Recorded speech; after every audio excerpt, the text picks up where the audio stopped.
Selamat pagi anak-anak kelas 5. Bagaimana kabar kalian hari ini? Tentunya Bu Risti selalu mendoakan kalian selalu dalam keadaan sehat sehingga kalian semua dapat mengikuti kegiatan belajar dari rumah setiap harinya. Untuk kali ini kita akan belajar IPS, melanjutkan KD 3.2. Apabila pada pertemuan sebelumnya kalian sudah belajar tentang interaksi manusia dengan lingkungan sosial, untuk hari ini kalian akan belajar materi suku bangsa dan interaksi manusia dengan lingkungan budaya.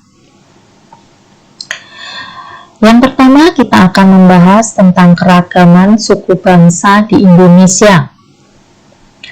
Suku bangsa adalah kelompok masyarakat yang hidup bersama di suatu lingkungan dan memiliki ciri khas tertentu. Suku bangsa merupakan bagian dari suatu bangsa. Setiap suku bangsa memiliki ciri khasnya masing-masing. Ciri khas tersebut dapat berupa ciri fisik, bahasa, adat istiadat, dan kesenian. Contoh ciri fisik adalah warna kulit, rambut, wajah, dan bentuk badan. Masyarakat Indonesia terdiri atas sekitar 1.340 suku bangsa. Wilayah Indonesia yang luas dan berbentuk kepulauan membuat suku bangsa tersebut tersebar di berbagai daerah. Nah, berikut ini adalah beberapa faktor penyebab keragaman suku bangsa yang ada di Indonesia.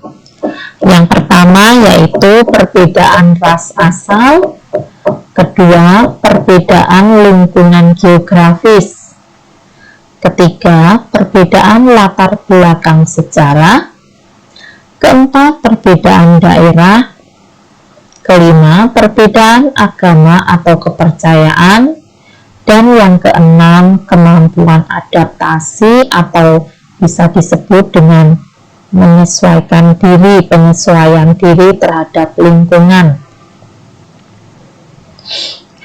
Berikutnya yaitu persebaran suku bangsa di Indonesia. Nah, yang ditampilkan untuk hari ini hanya sebagian kecil suku bangsa yang ada di Indonesia. Yang pertama kita mulai dari Provinsi Sumatera Utara. Di Sumatera Utara terdapat suku bangsa Batak Toba, Karo, Mandailing, atau Pakpak. Yang kedua yaitu di Provinsi Sumatera Barat terdapat suku bangsa Minangkabau, Kuki, Caniago, dan Sikudang. Ketiga yaitu Provinsi DKI Jakarta terdapat suku Betawi. Keempat di Provinsi Banten terdapat suku Baduy. Kelima untuk Provinsi Jawa Barat terdapat suku Sunda. Keenam Provinsi Jawa Tengah, dan yang ketujuh daerah istimewa Yogyakarta ini terdapat suku Jawa. Sedangkan untuk di Jawa Timur terdapat suku Madura, ada suku Jawa, ada suku Osing, dan suku Tengger. Kesembilan di Nusa Tenggara Barat terdapat suku Sasak, Sumbawa, dan Bojo. Kesepuluh Nusa Tenggara Timur terdapat suku Manggarai, Ngada, Sika, dan Alor. Kesebelas Kalimantan Barat terdapat suku Dayak dan suku Bugis. Berikutnya untuk yang nomor 12 di Sulawesi Selatan terdapat suku Makassar, suku Bugis, suku Toraja, dan Mandai. Untuk yang nomor 13 di Papua Barat terdapat suku Asmat, suku Dani, dan suku Biak. Nah, berikutnya yaitu bagaimana sikap kita terhadap keberagaman suku bangsa yang ada di Indonesia. Yang pertama, keberagaman suku bangsa dapat kita temui dalam lingkungan keluarga, sekolah, maupun masyarakat. Misalnya dalam sebuah keluarga, ayah berasal dari suku Jawa, sedangkan ibu berasal dari Minangkabau. Selanjutnya, perbedaan suku bangsa tidak menjadikan bangsa Indonesia ini terpecah belah. Sikap yang sebaiknya kita tunjukkan terhadap keberagaman suku bangsa antara lain: A. Mengakui dan bangga terhadap asal-usul suku bangsa yang kita miliki. B. Tidak menjelek-jelekan atau merendahkan dan menghina suku bangsa lain. C. Berteman dengan siapa saja walaupun berbeda asal suku. D. Membantu atau menolong siapa saja yang mengalami kesulitan tanpa membedakan suku bangsa. Lalu berikutnya yaitu menambah pengetahuan tentang suku-suku lain. Berikutnya yaitu pengaruh interaksi manusia dengan lingkungan budaya. Setiap suku bangsa memiliki kebiasaan dan adat istiadat dalam kehidupan sehari-hari. Kebiasaan tersebut dilakukan secara berulang dan turun-temurun hingga membentuk budaya suatu suku bangsa. Budaya yang ada di Indonesia sangat beragam. Budaya tersebut merupakan salah satu hasil dari interaksi manusia dengan lingkungan alam dan interaksi manusia dengan sesamanya. Yang pertama, kita akan membahas tentang bahasa daerah. Bahasa daerah adalah bahasa yang digunakan oleh suku bangsa tertentu di suatu daerah. Bahasa daerah digunakan oleh orang dari suatu suku bangsa untuk percakapan sehari-hari. Indonesia memiliki sekitar 546 jenis bahasa daerah. Setiap jenis bahasa daerah tentunya memiliki logat dan dialek atau ragam bahasa yang berbeda-beda. Nah, ini adalah contoh bahasa daerah yang ada di Indonesia. Bu Risti menampilkan dari pulau-pulau besar yang ada di Indonesia. Misalnya di Pulau Sumatera ada bahasa Aceh, bahasa Batak, bahasa Nias, bahasa Mandailing, bahasa Minangkabau, bahasa Melayu, dan bahasa Lampung. Sedangkan untuk di Pulau Jawa ada bahasa Betawi, bahasa Sunda, bahasa Jawa, dan bahasa Madura. Berikutnya di Pulau Bali terdapat bahasa Bali. Di Nusa Tenggara terdapat bahasa Sasak dan bahasa Sumbawa. Di Pulau Kalimantan terdapat bahasa Banjar, bahasa Bajau, dan bahasa Bahau. Sedangkan di Pulau Sulawesi, masyarakatnya menggunakan bahasa Bugis, bahasa Balantat, dan bahasa Bantik. Untuk Pulau Maluku ada bahasa Alor atau bahasa Aru. Sedangkan di Pulau Papua menggunakan bahasa Asmat. Berikutnya yaitu rumah adat. Rumah adat merupakan rumah khas suatu daerah yang menjadi tempat tinggal masyarakat di suatu daerah. Rumah adat suatu daerah disesuaikan dengan kondisi lingkungan masyarakat. Bentuk rumah adat menunjukkan ciri khas kehidupan masyarakat di daerah tersebut.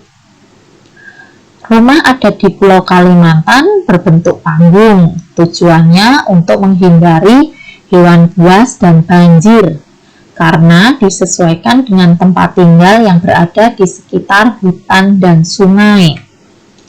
Berbeda pula dengan di Papua yang berada di atas gunung memiliki rumah adat bernama Honai. Honai tidak memiliki jendela agar udara dingin dari luar tidak masuk ke dalam rumah. Berikut ini adalah contoh-contoh rumah adat yang ada di Indonesia. Yang pertama adalah rumah adat Tongkonan, terbuat dari kayu uru dan beratapkan alang-alang. Rumah adat ini berasal dari Sulawesi Selatan. Berikutnya adalah rumah adat Honai. Rumah adat ini berasal dari Papua. Selanjutnya adalah rumah adat Omosebua, dibangun di atas batu dan balok berukuran besar agar mampu tahan terhadap gempa yang sering melanda. Rumah adat ini berasal dari Nias. Berikutnya yaitu rumah adat Bolon, berasal dari Sumatera Utara. Rumah adat Gadang dari Sumatera Barat, rumah adat Lamin dari Kalimantan Tengah, rumah adat Betang dari Kalimantan Timur. Berikutnya ada rumah adat Joglo berasal dari Jawa Tengah, Yogyakarta, atau Jawa Timur. Berikutnya adalah rumah adat Sulahnyada. Nah, rumah adat ini berasal dari suku Baduy yang terletak di Provinsi Banten. Berikutnya yaitu upacara adat. Upacara adat atau upacara tradisional adalah rangkaian kegiatan atau tindakan manusia yang berlaku dalam masyarakat dan berkaitan dengan suatu kepercayaan. Upacara adat ini melibatkan warga masyarakat di suatu tempat atau daerah. Tujuan dilakukan upacara adat ini yaitu untuk mencapai tujuan keselamatan yang mengandung aturan-aturan yang wajib dipenuhi dan dilaksanakan oleh warga masyarakat. Contoh yang pertama yaitu upacara adat Kenduri, merupakan upacara adat yang berasal dari suku Jawa. Kenduri ini merupakan bentuk upacara adat dengan cara berkumpul bersama untuk mengutarakan doa pada Sang Pencipta. Berikutnya adalah upacara Kasada, berasal dari suku Tengger di lereng Gunung Bromo. Gunung Bromo ini terletak di Jawa Timur. Dalam upacara ini, masyarakat suku Tengger melakukan pengorbanan dengan membuang pengorbanannya ke kawah Gunung Tengger. Pengorbanan tersebut bisa berupa makanan, uang, dan pakaian. Berikutnya adalah Ngaben. Ngaben merupakan upacara pembakaran mayat yang ada di Bali. Ngaben ini dilakukan oleh penduduk Bali yang beragama Hindu. Selanjutnya adalah upacara Rambu Solok, merupakan upacara adat dari suku Toraja. Upacara pemakaman secara adat yang mewajibkan keluarga almarhum membuat sebuah pesta sebagai tanda penghormatan terakhir pada mendiang yang telah pergi atau telah meninggal. Berikutnya adalah Seba. Seba adalah salah satu ritual adat suku Baduy.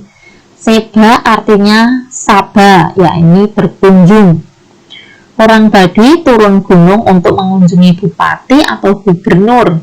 Mereka datang untuk melaporkan keadaan warga Baduy, apakah mereka sehat, apakah hasil panen mereka bagus atau panennya lancar, apakah di sukunya terdapat masalah, dan lain sebagainya.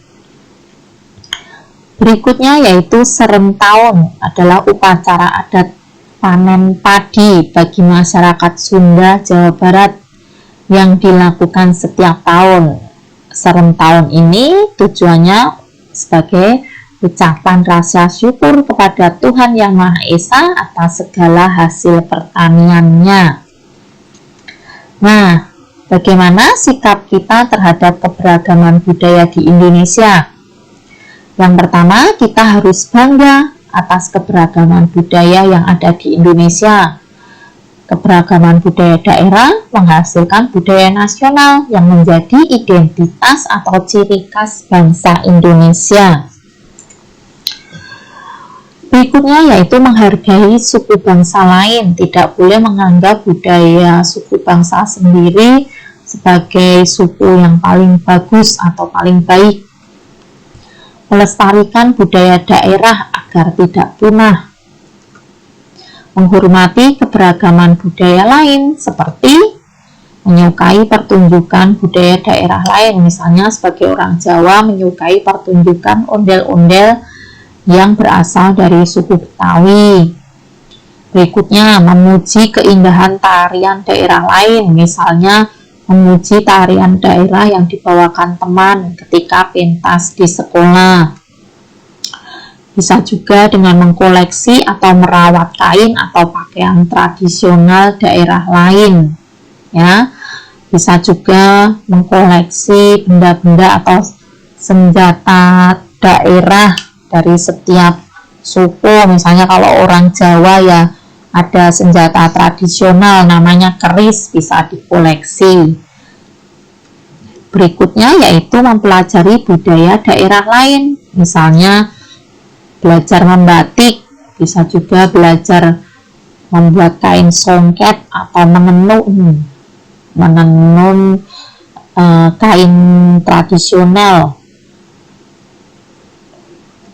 Nah, itu tadi adalah kegiatan belajar kita berkaitan dengan materi suku bangsa dan interaksi manusia di bidang budaya. Terima kasih untuk anak-anak kelas 5 yang sudah menyaksikan video pembelajaran untuk hari ini. Selanjutnya nanti Bu Risti akan memberikan soal latihan yang tentunya soal latihan tersebut berkaitan dengan video yang sudah Bu Risti sampaikan kepada kalian. Sampai jumpa di pertemuan selanjutnya. Tetap semangat, tetap menjaga kesehatan. Semoga kalian bisa menjadi anak-anak yang rajin belajar dan memiliki tanggung jawab yang baik. Terima kasih semuanya. Dadah.